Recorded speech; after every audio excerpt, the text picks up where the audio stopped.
how would you describe Colbi's personality give me 3 words, Mom, to describe Colbi's personality. Yes, so I was thinking about that. I said the first word, and I talked to a couple of our nurses too, because like I said, they are our extended family. The first word that I said, and a couple of them agreed, was diva. I said, my child might not verbally talk to you, but she tells you in every way what she wants, when she wants it, and exactly how she wants it. And if you don't fix it, you're going to have your hands full. So diva is the best description there. The second I would say is resilient, like what she's gone through and what she's been through, and that she's overcome constantly every pretty much mountain that's been thrown at her, and everything that she said that she wouldn't be able to accomplish. Not only has she done it, but she's exceeded it as well. And then the last one I said for her was affectionate. She's affectionate. She loves to be loved on. She loves to be snuggled, held, just touched. You just like, that's why I'm just sitting here and I'm holding her leg right now, because she just loves to have the physical touch, you know. Not many people could ever be described as being cuddly and also a diva. Yet that is where we find ourselves with Colbi, our feature kiddo for the month of November 2023. I'm Seth Carnell, and this is the Go Shout Love podcast. If you haven't seen her pictures yet or the video, go to our website, Facebook, or Instagram and take a look at 4-year-old Colbi. And she is guaranteed to brighten your day with her smile. Today we are talking with her parents, Joseph and Megan, who will guide you through who Colbi is, all the way from her medical journey to her personality, which is abundant, and to her relationship with her sister Carson. I've said it before, but sibling relationships are one of my favorite topics when we meet these families, and this conversation about these sisters will leave your heart warmed. On top of that, Joseph and Megan are extremely welcoming, authentic, and they make this conversation a very easy listen. Leading this conversation is Josh Veach, our executive director of Go Shout Love. Now, we did this recording outside, so there are occasional noises that you will hear in the background, just as a heads up. And since I know you will love this episode, please rate and review and share this story. It is an easy way to shout love for Colbi and her family. And then I do have to add another word, because one of my nurses said it to me, and I had told Paige about it, was just she's contagious. I just love that. Like, I don't know why that kept sticking to me, but it did, because when you're just around her, she is. Her joy that she radiates and her love that she radiates, even when she wants to sleep through everything, because she's being a heifer. But that goes back to the diva. Just because you want her to do something doesn't mean she's going to do it. Exactly. It means I'll do it when I want to and how I want to. She's going to have it her way. Absolutely, yeah. Every time. Well, I saw a sign out front. Doesn't it say diva? A trait diva. Like, yes. Oh, yes. Yep. Trait diva. I mean, we've been here. kind of calling her that from the get-go. She's just a little diva. So you're just kind of giving people a heads up. This is what you're going to get when you come in? Yes, this is it. Like, if you don't accommodate to her, then you might as well not hang out. Guys. Goodness. Oh. Do a Let's get a little suction. suction for a second, huh? Yep. Yeah. Take a little break. Sure. Yeah. Okay, Dad, your turn. 3 words to describe Colbi's personality. Wow. Well, she stole one of mine with resilient. Definitely just looking back at the things that she's been through and the things that she's overcome, you know, the things that she was never supposed to do, you know. And that list keeps growing. Definitely strength is right there with resilience. You know, it really put things into perspective, you know, as to the kind of things that we complain about on a daily basis, you know, and the things that we stress about, you know, and think about the things that she's been through and the things that she's overcome. It just really puts things into perspective. And then, man, I was really right there with you. Yeah, we kind of talked about them. Affectionate was a good one, but mine was cuddly. You know, because she'll cuddle with you all day long. That's one of my favorite parts of the day. You know, just sitting down with her and cuddling and Slowing down a little bit. Right, exactly. You know, you can tell just that when you pick her up, almost just as soon as you hit the chair, you can see she just relaxes, and you can see that calm come over her, and just it's so comforting to be able to just sit with her and just spend that time. What does Colby love to do? What puts a smile on her face? Chaos. I mean, that's the truth. Like, I feel like our life is chaotic, and it kind of, it just is. We have a big family, and our door is constantly opening because, like I told you, our nurses are our family, and even the ones when they're not on, they just show up and come through. We had like 20 people here last night, I think, and we have therapy in and out constantly. We have people dropping supplies off constantly. So chaos, she loves it. Usually if you start talking about some drama or some juicy gossip, that's usually when she starts laughing and, chuckling. But so she loves for people to be around and noise in general. You were saying earlier that if she could talk, there would be probably some secrets being spilled. Oh, absolutely. Because she's kind of been a safe space for people. Oh, I feel like she has been the best therapist for people. She listens to everybody's stories, and everybody confides in her. If she could tell the stories, we'd all be in trouble for sure. That, and then she loves to be outdoors. She's ready to go. She's ready to go all the time. That's the way. And I used to joke with Megan all the time. She was like that. She couldn't sit still. She if we were at the house, she was ready to go something. Go do something else. If we didn't have anything to do, she was going to plan something. But that's the way. She got that trait. Colby's ready too. She's ready to get outside when she can. She loves her van. She loves to go for a ride. Yeah. We get her in her chair and get her going, and she's happy. Do you have a special name for the van? We called it Black Betty. So so let's back up. So we had a tan van, a 2003, but it had like 40,000 miles on it, and we called it Goldie. And that one was like, because it was a joke, because it was so old, but it's what we had at the time, and it was like the wheelchair van. It was my grandfather's, who passed away before we got married, and we had donated to another little family. But anyway, we ended up on the side of the road with it, not once, but twice. And so finally I was like, in McGee, coming home from an appointment in Jackson. So we're like 2.5 hours away. And I'm like, what? Me and a nurse, me and Lauren. And I'm like, all right, Lauren, this is just our life. Back to the chaos again. Like, let's figure it out. So I get out of the van and I wave down some stranger who thinks he knew me from high school because I'm not even from this area. I was like, we're about to die. But so we finally got some gas because apparently it was on empty, but my gas gauge didn't work. And we finally made it home. But I was like, we have to get a new van. So that was really the one that you talked about, was the tan van, old Goldie. Old Goldie, yep. So she gets you there. So now there's Black Betty. Now there's Black Betty. Oh, She's a little more dependable. Yes. So do you still go to Jackson for a lot of appointments? We just switched over to New Orleans because Nice. it's so much closer. And I guess I should have said we're in Gulfport. So Jackson is how far from here? 3 hours. And then New Orleans would be how far? About an hour and 15. Okay. So it's much, like I can get there, get to the appointment before I would even make it to Jackson usually. I do love my team in Jackson, because I have to say that, because they were phenomenal.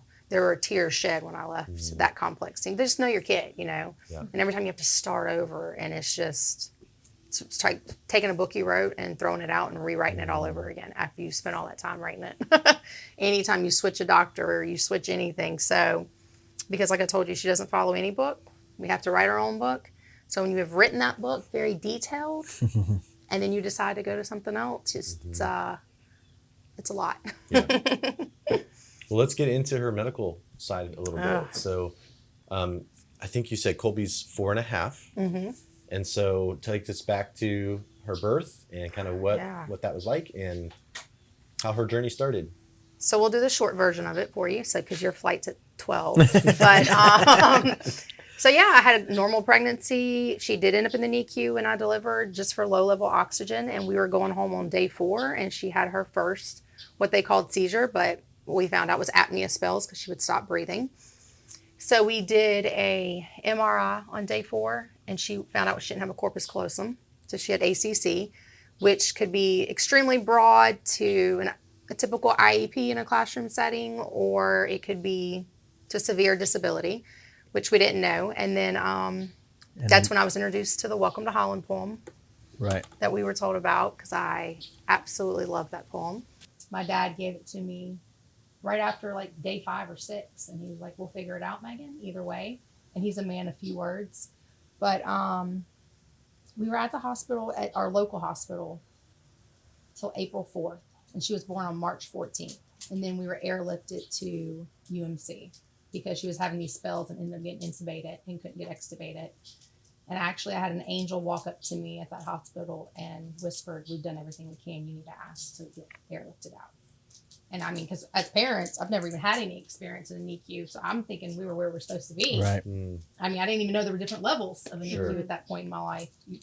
The things that you go very little knowledge of to feel like You're I could thrown write in another it. book about it, you Like know, rapid expert level. Yes. Exactly. very quickly.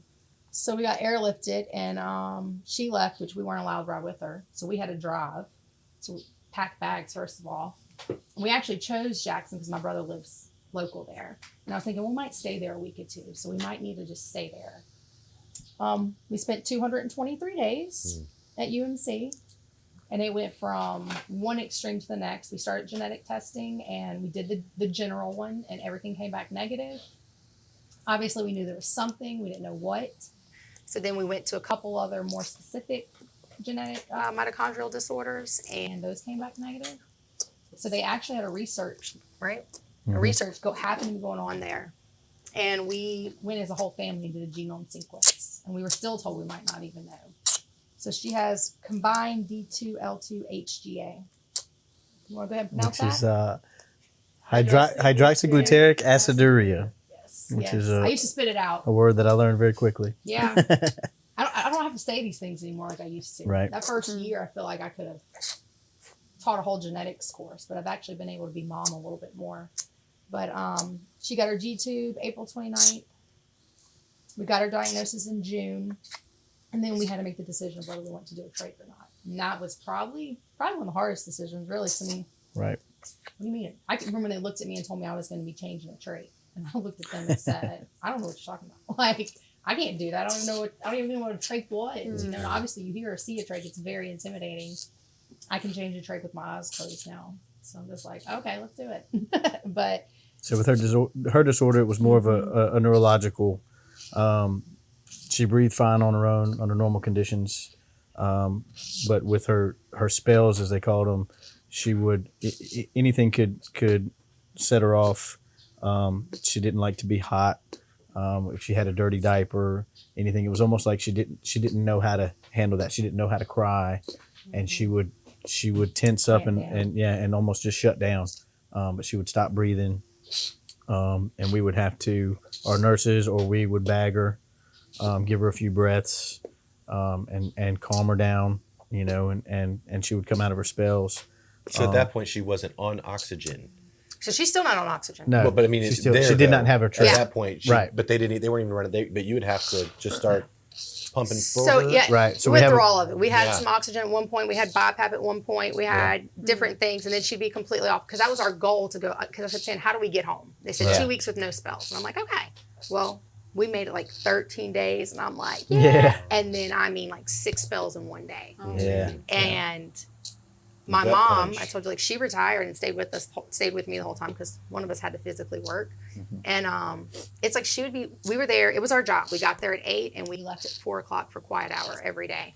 And we stayed for rounds because it was a teaching hospital, which was huge, which is why I feel like we know her so well. And I can say that confidently because we heard everything they needed to say. And we were there for the spells and saw what we needed to see. But we would be there and I would step out to go pump and then she'd have a spell. Yeah. And then we would sit there and we would like, we're going to go grab a lunch. And then she'd have a spell. Like she would wait for us to leave every time. So like we didn't even know what it looked like. They would tell us these things would happen. And I'm like, I am here 8 hours a day. Are y'all making this up? Like to the point, like I'm over here like, seriously? And she finally, it was early July, had like back to back. She got intubated. We tried to extubate. She failed multiple times. And then I was like, we can't do that at home. Right. Because before we were you'd bag her. Like I said, when we get mad and we cry, we take that deep breath to calm down and she can't. So I felt like the bagging was like her reset button. Right. We would Give her just a few reset deep her. breaths and she would get back up. And then she would act like nothing happened. So that's what was so hard between do we really need a trach because she's Right. a perfectly fine, healthy kid who has no airway issue to she stopped breathing and oxygen would drop to 40s and 50s instantly. So I think I can remember calling you and be like, we can't do that at home. Right. And then also the trach was an easier access for us too. Yeah. because trying to get a mouthpiece Sure. over her and, trying to get her. So the bag Just hooks into will her. go directly into her trach. You can give her a few breaths, but that was something that we were doing. When We we would came do it. home, We would do it daily, we Yeah. we bagged our daughter every day. multiple times daily. A day. Even, but she's on her, she's on her pulse ox. She's got a heart monitor, and you can see her pulse rate. You can see her oxygen, and you could see it climbing. You see her heart rate climb up, and she's like, okay, she's getting upset. Let's calm her down. Let's give her a few That breaths. goes back to the diva. She Right. can't get mad. And It's your job to figure out why she's mad. Right. That's one. I'm not even. That's 100% it. If she got mad, you will be bagging, and you better figure out what it was before that. And it Right. could have been as simple as she wants you to pick her up, and that is no joke. But it was so funny because she just wanted to be held, which what most babies do, or she just wanted her diaper changed, or she was hot, and that was because her temperature runs about a 94 to a 95. And that's not okay in the medical world. Like, you need to fix that. You need to put her on a heater lamp. You need to put socks on her, wrap her up, swaddle her. If they did that, she would, spell after spell. She would shut to the down. point she got intubated. Right. And I can remember the third doctor came up. He's like, all right, well, I'm going to do a lumbar puncture because she's running a 99. And I was like, no. I finally was like, no, you're not. We're not doing another lumbar puncture. You're here about temperature, and we're here. I'm not saying she might not have something, but no. And so finally, we had a genetics doctor who was an angel sent to us. Like, he just listened. When you finally can get a doctor who will just listen to you, Well, and that was a big turning point too. Getting to the point that where we were confident. in right, that. like Megan said earlier, you're in the hospital, you're where you're supposed to be, and when they come in and tell you what they're going to do, you say okay, and you go along with it, and you do, but getting to the point where, we knew her, and You could look at a doctor's especially face and Megan, say yeah, no. yeah, right, like with something like that, a lumbar puncture. She said we're not doing that, But Megan has been her biggest advocate as far as that. Sorry for that. Let's get that junk out of there. Let's get it out of there. The sweetest most. Hey.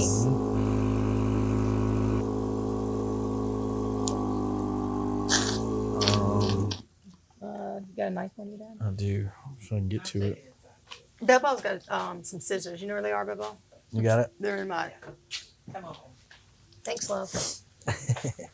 So that is a great example of having to throw out the book, like you were saying earlier. Yeah. Exactly. Especially with the temperature.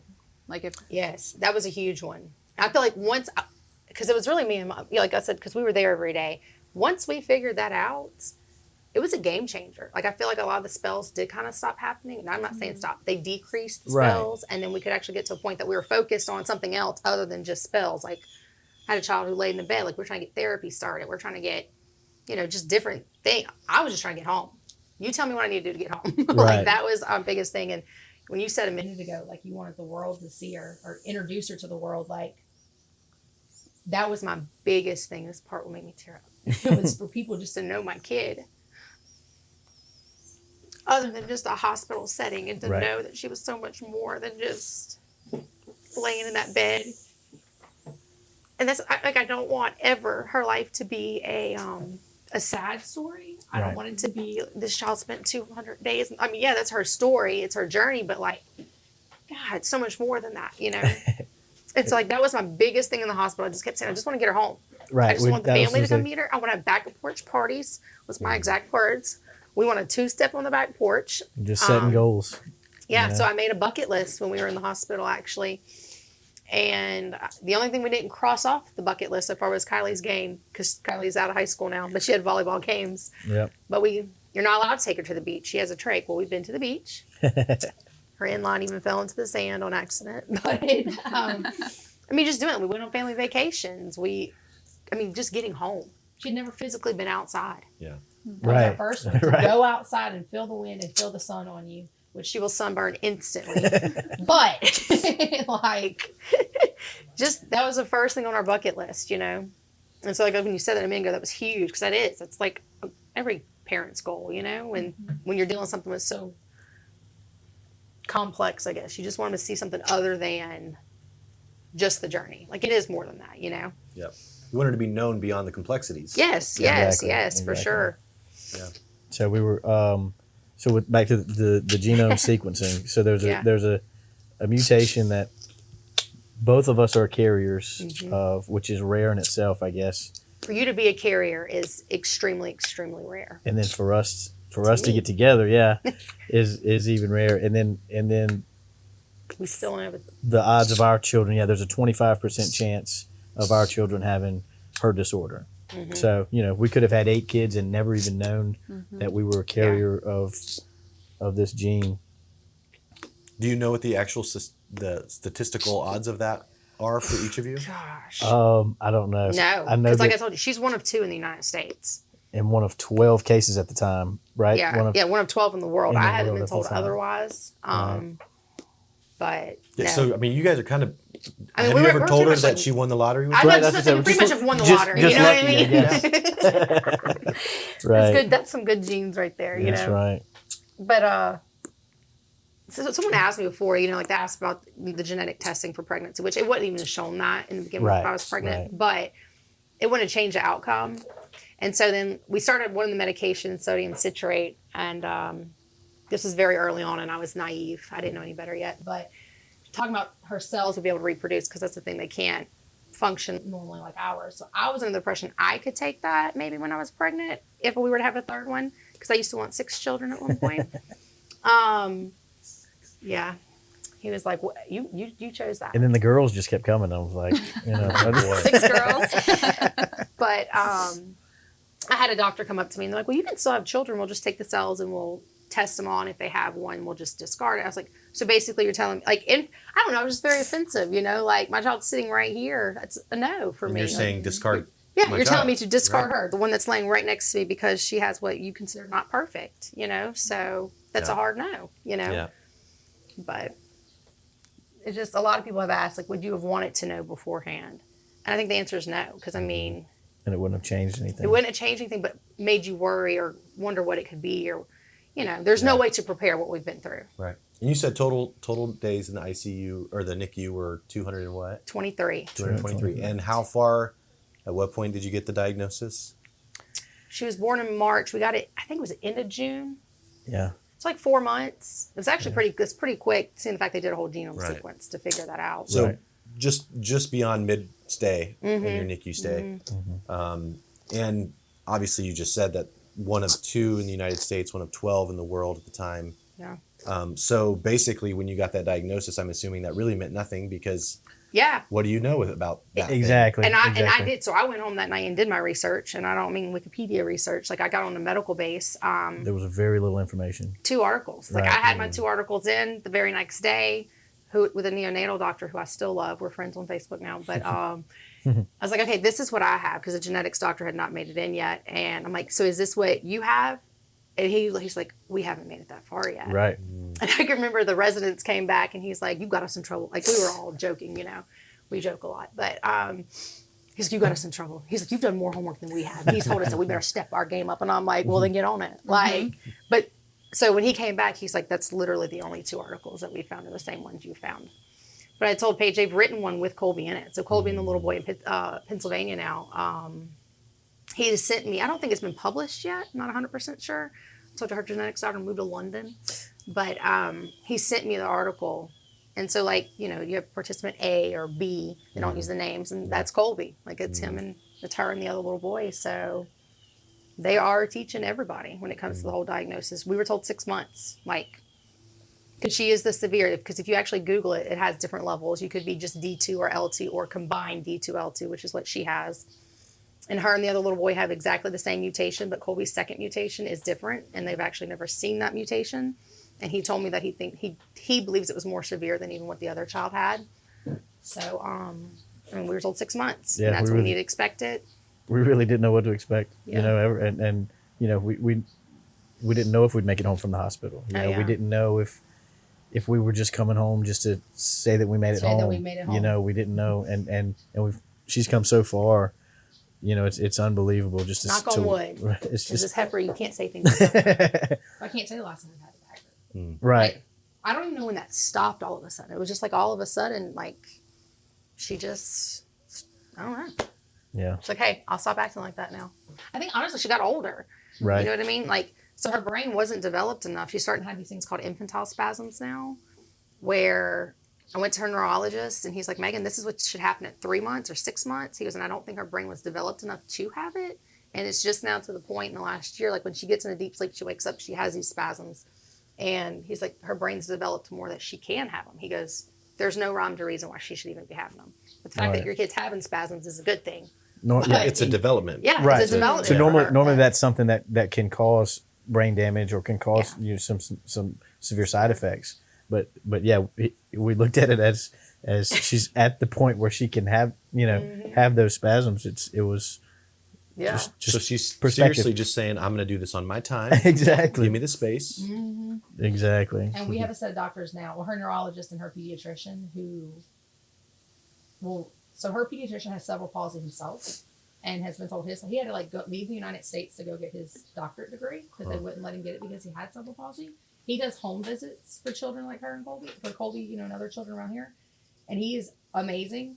His goal is to keep her home, which is what my goal is. Like, he's like, what do you need, Megan? Right. Like, if I told him I need an IV pulse so we could do an IV, he would write me an order and we have it. And then her neurologist also had a son with special needs who has recently passed away in the last year, but they just get it. Right. And having doctors that get it just make your life easier. That's back to writing her book. Yeah, it's not like they don't. It's not rush to the hospital and see what they can do for her. It's this is what needs to happen for her, and they're on the same page. And to see that change was incredible for me. To where we would meet with a doctor and they would look at Megan and say, "What do we need to do here?" Or Wow. what's going on here? And she had just as much input, if not more, than the doctors did, because they were learning her at the same time and trying to figure out, what our process was going to be. And I say that all the time. I call her Dr. Megan when I'm talking to other people, and when we get new nurses in, she trains our nurses. We don't have those high level hospitals here. We have nurses that come in that haven't dealt with the trach before, or haven't done that, and they come in and she goes, okay, this is day one. This is where your training starts, and she shows them everything that they need to know. And it's just it's unbelievable to me to see that, and to watch that progression. It's amazing.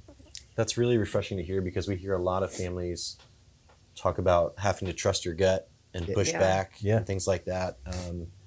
Which sounds like you had to do early on with the temperature conversation. Right. A lot of conversation. But to get to the point where you are now, where you have a team that is listening and responsive and even looks to you, is that's huge. That's refreshing, because it it's changes not normal. everything. Yes, that's it's not a common thing, I don't think. But they were able to say early on that, okay, we're learning too. Yeah. We don't have the information that we're doing our research too. Let's learn together. And that was huge. And like I said, you had a few.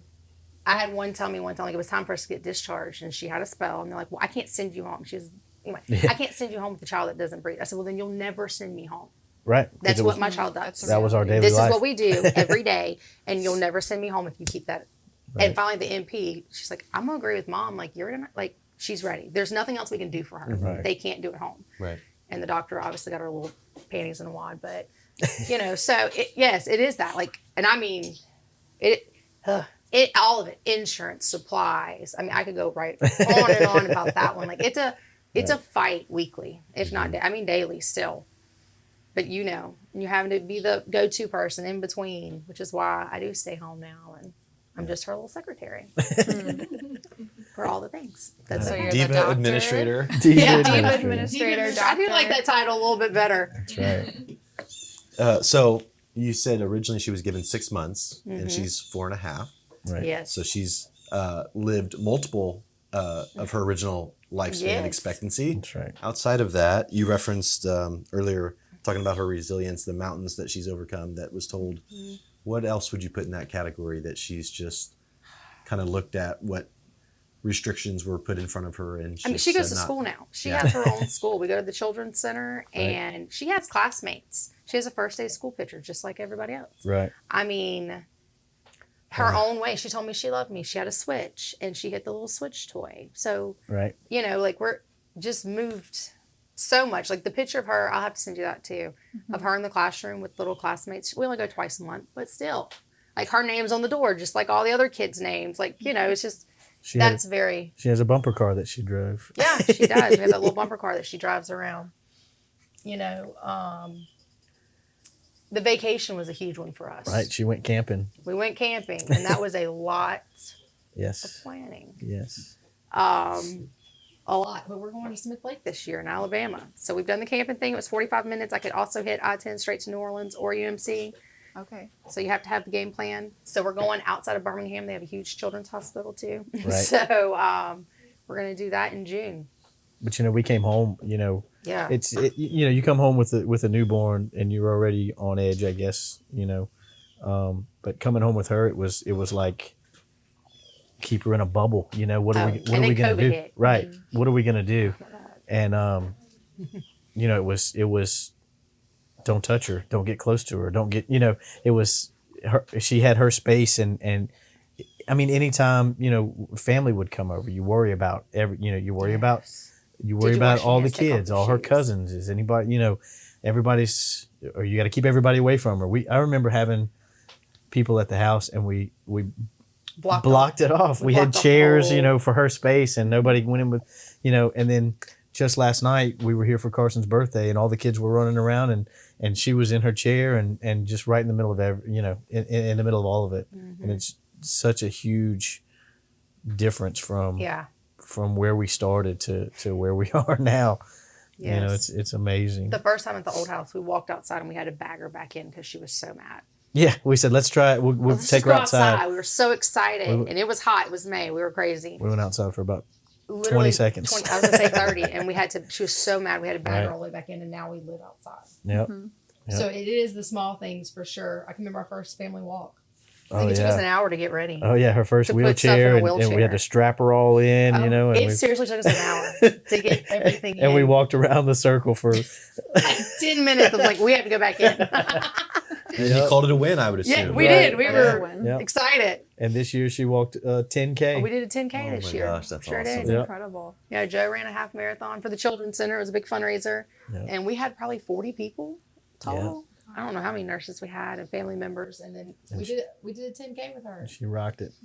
yep, she loved it. It even That's rained so on cool. us I never felt rain before until until that day. Because rain and equipment doesn't really combine. But And how'd she Like, handle what is that? this? it wasn't crazy. We kept an umbrella under her, but you could just see her like keep flickering, wondering what in Yes. the world was actually This is hitting a new her. experience. Yeah. Like, is someone spitting on me? Yeah, like, what's What is this? happening? Yep. Yeah. I forgot about that. So if you could go back to those like early days when you were just receiving all these super disheartening news, is there something you would tell yourself? Phew. Some That's reassurance? exactly what I did. Yeah. She asked I mean, me that question the other day. Yeah. I mean, Oh, just that's to- like that's the first one. I started and I That's a mixed one for me. Like I said, I told you the other day. it's like I had a doctor tell me you have to find something positive every day. Yep. And that's 100% true. Like you have to choose joy. You have to choose your happiness. You have to choose to find the good in all the situations. I feel like I told him that in the power of prayer is the only thing that pulled us through Absolutely. daily. And after I told you, I even thought about it because on the flip side of that, I had an aunt finally tell me it was okay to be mad. It was okay to be sad. And once I got that permission, I feel like the stress, like that weight of it, because I was trying to be positive every day. Like I told you, I put out a Colbi positive every day on Facebook when we were for however many days. But at the same time, I don't want other parents who are going through this to be like, okay, well, I'm not that. No, I 100% got mad. I 100% Right. had the breakdowns and asked why my kid, because everybody wants to tell you. And it is amazing that your child is teaching so many people. Your child is spreading the love of God, which is, amazing. But why? Why does it have to be my kid? So it's okay to say why, because God can handle it. First of all, it's okay to be mad and he already knows how you feel. Given that permission to allow yourself to have those emotions, I think was a huge relief for me. I mean, it was like, it's like all of a sudden I wasn't mad anymore. Oh, okay. I'm allowed to. Well, that's good. And I think so it is, you have to choose joy and you have to Right. want to find the positive, but it's okay. It's still okay to have the breakdowns. It's okay that she should have started preschool this year and walked in with her big sister to school, So if I want to cry on the way home, I can do that, it's just not, you can't stay in that position. You can't stay in that mindset of the why part, you know, because asking why is not going to change anything. But I've also- learned that. Also looking at it like there's a reason why, you know, and there's a reason why we Oh yeah, she's changed us 100%. why we were giving her. Yeah, there's Yeah. and I'm the type, you know, I've got 3 girls, and I can remember being absolutely scared to death when I brought all 3 of them home. You know, my oldest is 20 now. She was 12 when Carson was born, and everybody said, "Oh, well, you've been through this before. You know what you're doing." I said, "That was 12 years ago. I have no idea what's going on." You know, and scared to death to bring her home, and like I said, the same thing with her. You know, for when everything happened with her, and I mean, just not knowing at all what you're going to do, and I'm also, you know, I don't deal well with medical things. I don't look at, you know, Little did you injuries, know. surgeries, things like that. I'm so glad that there's nurses and doctors and that can handle all those things. I'm the farthest from that. Yeah, don't let him Watch a broken bone or something. And when they started talking about the things that we're going to do at home, and we're going to change trachs, and we're going to do all this, and she's going to have a G-tube, and I had no idea. There's things that I've done that I never thought I would do in a million years. Yeah. You know, but that's what we do.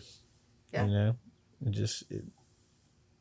that's how it goes. Yeah, you get it done. That's right. That's right. So, Dad, if you were giving yourself advice during that stay, what would you say? It's gonna be all right. Yeah. You're gonna figure it out, and you can handle it. You know. You know, I don't know. It was like I said. I just remember being. I think you nailed it. It's going to be all right. It's gonna be all right. Yeah, you can do this.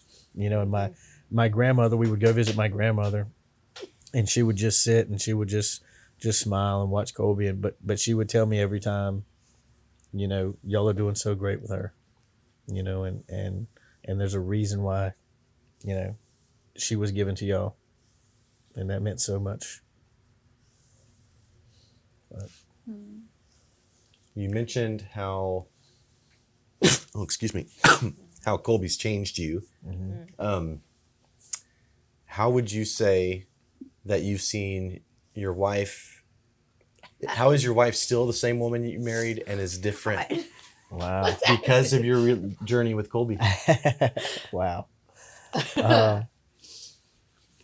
So she's definitely still, You can say it.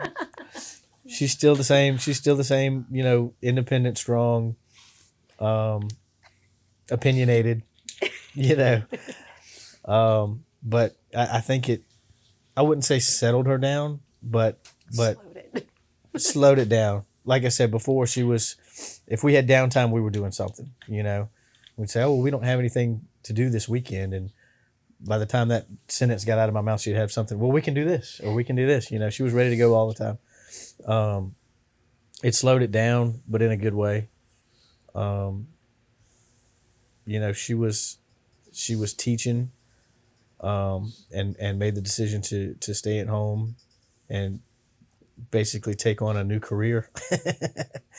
Like I said, it's amazing to watch the things that she does with Colby and the things that she knows. You know, there's things that she does on a daily basis that I have no idea how, or you know, how she balances everything. But she does somehow. She balances that with Carson. I'll tell you. Look, there it is. Going. See there? I told you just how to get good gossip and get it juicy. You think that's funny? You think, is Dad telling a story here? What is happening? You just needed juicy stuff, huh? That's right. You just needed juicy conversation.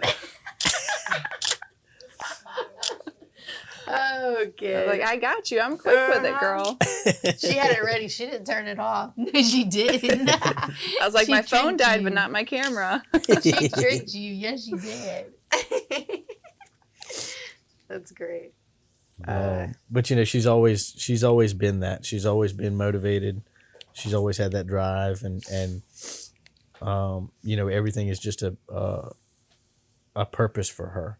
You know, she's now she has the purpose of sharing Colby's story and letting people see, that this is just how Colby is. This is just our life. This is just what we do. And just watching her be that advocate, and being her voice is just incredible. We talked about the Children's Center who does her therapy and the fundraising that they've done. And we had an event, when Megan spoke, and just watching her on the stage and watching her speak and looking at the people around who were just, it was complete silence. Everyone just hung on her every word and listened to Colby's story, and that's amazing to me to watch her do that. And she's always been that. She's always had that. It just, I needed a reason. This is where she directs it now, and this is, but she focuses that same effort and love and everything on our family and on our girls and towards me. And it's just, it's just brought it out even more, just her huge heart and just the person that she is. So. I was getting deep on that one, huh? Yeah, sorry, we don't tell you that one's coming. Right. Just throw it out there. Yeah. Okay, Megan, your turn. Oh my gosh. Ask the question again. Yeah. Oh gosh. I mean, I guess the biggest thing is, well, one of the reasons I fell in love with him is because how much he loved us. He's such an amazing man and dad, period. Never in a million years did I think I was going to marry a man with a kid. I was like, no, because I was independent and wild and whatever. But I feel like it's like one of the main reasons I fell in love with him, because he was so compassionate and just, he's not the typical dad. Like, he does the hair every morning. You know what I mean? Like, if I can do it, he can do it. You know what I mean? He cooks probably more than I do, and I can be doing the dishes, and he just jumps right in. So then you bring home a complex needs child, and you've got, I don't even think triple the amount of load is the accurate description. You've got 10 times the amount of responsibility, and I was still teaching when we came home, and I can finally remember, I love to give 100% of everything I do. Well, I was giving everybody about 20% at that point, because I was still trying to teach, still trying to be a mom and a wife and anything. And I was like, I'm failing at all of it instead of excelling at anything. And so there's the famous Lauren. So he knew when I told him, I was like, I can't do this. I can't keep teaching and being what everybody needs me to be. Right. Because I do love to teach. I love to be in that setting and everything. I said, so when I told him I'm going to walk away, I was like, I can't. And he's like, all right, well, then we'll figure it out. That was it. It was never what are we going to do financially? What are we going to, he just supported me in that journey, which made it, talking about a whole level of respect, right? Because we just lost a whole income. And you're like, what are you going to do? And we just figured it out. That's our whole motto. I think he says that all the time. We'll figure it out. We'll figure it out. That's his favorite saying. Joe, what are we going to do? He's like, we'll figure it out. And we do. God provides, and we just figure it out, and it works out. But just his support was at a totally different level, and I guess that's as a mom, period. Having a husband that just takes part of the load is huge. So having a husband who takes part of the load when you have a complex child, that doesn't just sit in the background and let you do it all. Yes, I make the appointments and I do the diva secretary administration part of it. But we had new doctor's appointments when we moved to New Orleans. Well, he just took off work and came. It wasn't a question. It wasn't, all right, well, let me know how it goes. You know what I mean? If I didn't do my trait ties or trait change with the nurse, he's like, all right, let's go get it done real quick. So just that level of support was just increased to a totally different level, and out of respect, because he respects me, and I love him more for it. Just supporting you and then taking all the blunt of everything else, all the other financial stuff. Hey, I need you to make more money this month. Go do it. But because I've read plenty of things, most marriages don't make it through. A lot of marriages don't make it through in general in 2023, much less if you have a complex needs. So it's just being appreciative as well, both ways, and showing each other respect and then giving each other the space when You need to. You're just getting on my nerves. Right. And I mean, like, that's the part of it. Like, come back, you just have to know what your limits are sometimes and listen to each other, really. So, and like, I'm not good with always expressing either, not ever talk about stuff, but just say, I need a minute. Yeah. Like, because we take turns with the girls. One stays up with Carson and then vice versa. And one stays up with Colby, and we'll switch it out every night. Yep. And I know there was a night I'm just like, I'm done. Like, I'm tired. I need you to do whatever. And like, we would just know when to say it. And Shut up, Joe. the nurses tell him that all the time. Shut up, Joe. Shut up. Poor Lord. So this is Joe's other wives. We're like the sister wives, okay? Right. So One thing, so we do have one male nurse. So not to mention, I have 3 daughters. Yeah. And how many nurses do we have now? We have probably 15. 17, 15, yeah. And we have one. We got Trip. Trip, our I got man. one. He's our man, but We watch football. Joe's like, I have to watch football with the nurse. No, but that's Lauren. So Lauren was our nurse for 4 years. Brianna was our full-time Look. nurse, and they're best friends. Look. So yeah, you heard them. They were coming back. Tell them. Right. And they all give Daddy so much drama, don't we? Mr. Trip's my guy. Yeah. All right, He girl, I'm comes coming in. for you. And he gives Daddy a break. He was here yesterday, huh? That's right. Yeah. Yeah. Tell him. They tell him, shut up, Joe. Yep. Oh, gosh. Is I that told you, funny? you just have to I talk know. about drama with her. She You loves like it. the drama, don't you? She said, Lauren tells him that all the time. Yeah. We were just too boring earlier. That was the problem. Yeah, we didn't have our coffee yet. Look, we said that. Yeah, we didn't mean to All do the this, green. but I know. Complete accident. Great minds think alike. What can we say? I didn't put you in green. I'm sorry, babe. It's okay.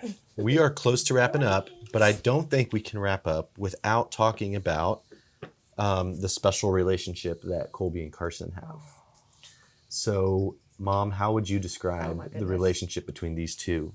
Now you're really gonna make me cry. I don't even know how to put that into words. It is such a special connection, and looking at golly. Sorry, kiddo.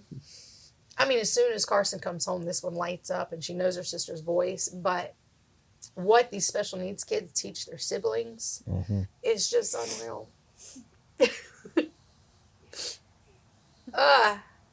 So one of the speeches I did, both the girls went up there with me, and like just watching her, like she just holds her hand constantly. Even her birthday pictures yesterday, she took her little birthday crown off and put it on her sister. It's just a you have the sister love, you got the sibling love. It's so beyond that. Yeah. The two of them together, which is what I always wanted. I wanted her just to come home and be with her sister. And she gets in the bed with her and reads books with her, watches TV. She is Colby's voice, literally. yeah. And I do mean literally. I'll say something. She's like, I don't want to do that, Mom. She's like, that was Colby. She said she did not want to do that. I was like, is that right? Yep. So it's very appropriate when she wants to say it's Colby that said something as well. Yep. She's a very smart little youngin'. But it's just so genuine. And like I said, Carson is she's a better person because of it. 100%. Like, I mean, if she's not a therapist or some type of child with special, I mean, she will be. I know. She just thrives in that. Her baby doll, her baby Blake, has a trach because she wanted her baby doll to have a trach like her sister, but she didn't want to put a hole in her neck. So we Right. had to accommodate that. She's watching out for her too. We actually do have a cousin named Blake, which is why the baby doll's Blake. And so I told you when she was born, Lauren was going to be in the C-section, and she said, I think she's going to have a trach. What do you think she's going to have? So it's just very matter of fact.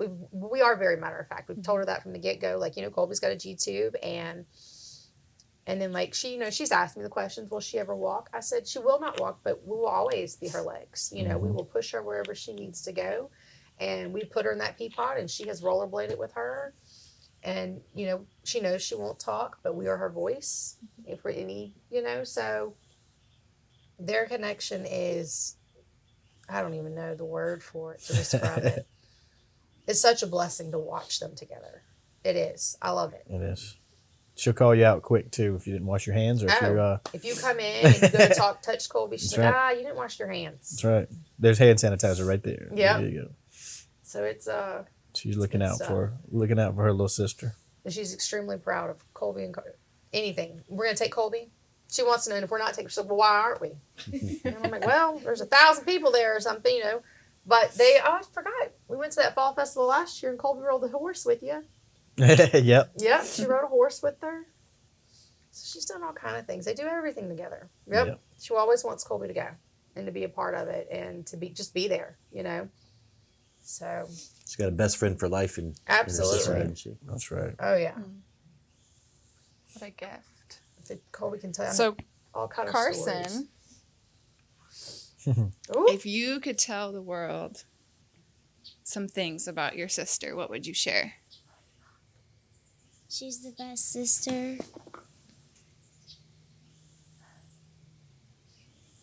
What do you like to do together? Read books. And You like to rollerblade? I saw you pushing her earlier.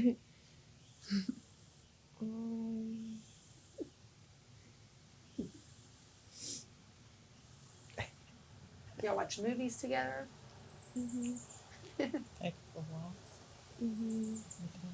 Where are some places y'all gone together?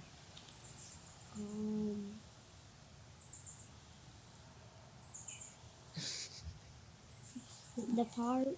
Been to the park? To the park. That's fun. Oh, you went camping? Fun. Did you have a friend ask about your sister's trach? Oh, yeah. Yes. Remember when Britton was asking you about her? Remember Brittany came over and she told you she was sorry that your sister had a trach? What'd you tell her? Do you remember what you told her? Now you're gonna be shy. You ain't been shy this whole time. Is it I the know she ain't quit microphone? talking this whole time. Remember she told you she was sorry that your sister had a trach, That she couldn't breathe. that she couldn't breathe. We were at Pitt and Bubel's house. I remember that. What'd you tell her? I forgot. Oh, come on, girl. All right, Mom, fill us in. What'd she say? She told her, she goes, no, the trach helps her breathe. She's fine. There's nothing wrong with her. She's fine. She said, no, she's fine. There's nothing wrong with her. There's not. She's just and then she had a couple friends come over when Grayson and JoJo came over. And they would ask questions. And she's like, no, that's just her trach. It goes into her neck and it helps her breathe a little bit. And you told them about her G-tube, huh? And she's been asking lately. She goes, how do you know? What should her numbers be? That's right. She's Like her learning. blue numbers and her green numbers. So she's learning what the numbers Yeah. are. Wow. And then how do we know when she needs to be suctioned? So she's been learning that. Yep. So the other day we went to his mother's house, which we all live on the same road. And I didn't have a nurse for the first time, so it's just the three of us. I don't really travel solo with her, obviously, but we were going like 2 miles. I'm like, all right, we can do this. I said, Carson, I need you to watch the numbers for me. She's like, okay. Well, that was a mission. So Mom, she's 95, 94, 94, 94, 97, 97. We're 97 and 100 now. Mom's 93. It's 93, Mom. And I was like, well, it's going to change a little bit because the road's bumpy. Sound like air traffic control. Yes. But she was on it. She watched all the numbers for me, and the three of us made it to Mammy's house, huh, girl? What an awesome big sister. She's been my new little nurse too, huh, girl? She's giving medications. She'll give her Colby's meds. All right, last question. Dad, what makes you proudest to be Colby's dad? Wow.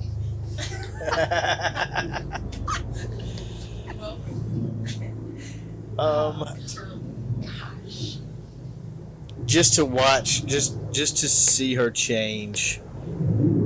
I mean, change people. You know, change people's lives. Helicopter. Yeah. Is that what that is?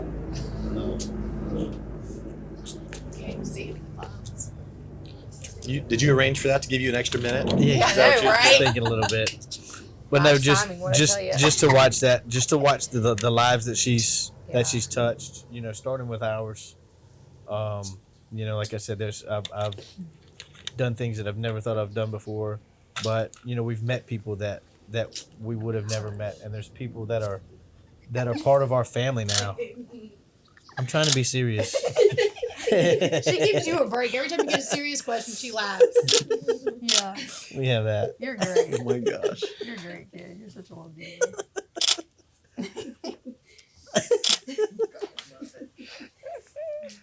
We're like, pause. Yeah. Yeah. Yeah. You think that's all funny, don't you? Yes, you do. She said, make him cry again. Do it. No, but watching that change and watching her just affect someone's life and change someone's perspective, or like we said, the people who we've come in contact with, the people who are part of our lives now, that the people who are part of our family now, Yeah. that we would have never known. We have our nurses who have come in that have never done home care, or never even thought about doing that, and have Private come. duty nursing. I'm sorry, not home care, private duty Because nursing. nobody knows about this. But they come in and they're immediately, like Megan said, she's contagious, and like her laughing, you cannot not smile at that. Don't take everything. But no, that's what makes me proud, is just watching her, the effect that she has on other people and the effect that she has on people's lives, and just she changes people. Okay, Mom, you're up. Gosh, that's because he took it. I mean, it is. It's watching her change lives. I guess, and my thing would be, for her personally, watching her overcome everything, all the things she was never supposed to do. Mm-hmm. Because you get told everything they're never supposed to do. They're not going to be able to walk or talk or laugh or give you emotion. We've been told that so many times, So to watch her do all the things she was never supposed to do Mm-hmm. is why I'm so proud of her. Like, just to overcome it and exceed it and just thrive, And that's what I tell my people. I said, yes, her life looks different, 100%. It's not the typical, but I said, she is living her best life. I tell people that all the time. Yeah, it's different than us, and we don't go hit every event there is or run the roads every weekend, but she is living her best life, and I'm just glad I get to be a part of it. I'm glad to be there. I get to be her mom, to watch her do it and help her do it, and in whatever aspect that may be. Another thing too is like her genetics doctor, asking us to that if he can use her story, or if he can tell her story as part of something that he's doing at a school, or something that he's teaching. Yeah, I or was telling you a little bit about that. right. That makes me proud to know that She's what they've learned from her could make a difference, to someone else. Mm-hmm. And they could use that. to help someone Absolutely. That makes me very proud. to make this journey a possibility for someone else. Yeah, To know a little that- bit easier. Exactly. Because the thing that she's, things that she's done and the things that she's come through, she kind of has paved the way, Yeah. for someone with her disorder. At Go Shout Love, we do amazing things for amazing families with kids on rare medical journeys. Each month, we shout love for families through the sale of creative apparel inspired by the kids. This month's Bloom Where You Are Planted design is inspired by Colbi, a resilient 4-year-old from Gulfport, Mississippi, who is lovingly referred to as a diva by her family. Every purchase in November will go to help purchase storage systems to keep Colby's medical equipment supplies organized, giving her family easy access and allowing more time for things that matter most. Visit our website at goshout.love to support Colby through the purchase of a t-shirt, hat, tank top, hoodie, or other items.